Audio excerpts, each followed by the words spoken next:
আজকে তুমি তুলে এটা দিয়ে হবে হবে পুলিশ লাইন।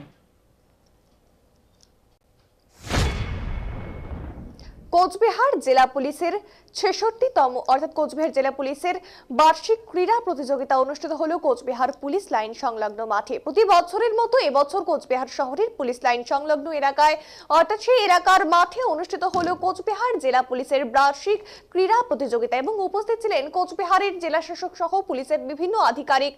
উদ্বোধন করেন ডিআইজি ডক্টর সন্তোষ নিম্বলকার। আর এ বিষয়ে কোচবিহারের পুলিশ সুপার বলেন, প্রাক্তন প্রধানমন্ত্রী ডক্টর মনমোহন সিং প্রয়াত হয়ে যাওয়ার কারণে এই কোনো রকম সাংস্কৃতিক অনুষ্ঠান হচ্ছে না।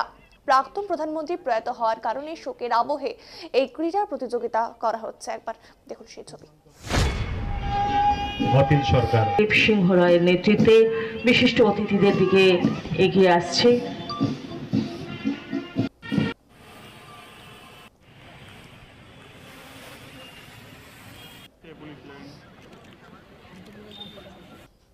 কোচবিহার জেলা পুলিশের ৬৬তম অ্যানুয়াল স্পোর্টস এটা শুরু হলো।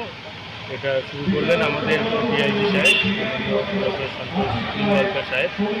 আমাদের ডিএম সাহেব শ্রী অরবিন্দ মিনা উপস্থিত ছিলেন।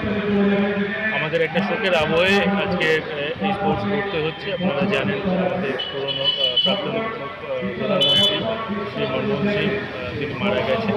তো আমাদের সেই সব প্রোটোকল মেনে আমরা এই আজকে স্পোর্টসটা করছি, যেখানে আমাদের ফ্ল্যাগ অর্থনমিত রয়েছে এবং কোনো ধরনের কোনো উৎসাহ উদ্দীপনা আমরা দেখাচ্ছি না, কোনো সরকারিভাবে কোনো এন্টারটেনমেন্টের ব্যবস্থা থাকছে না। কোচবিহার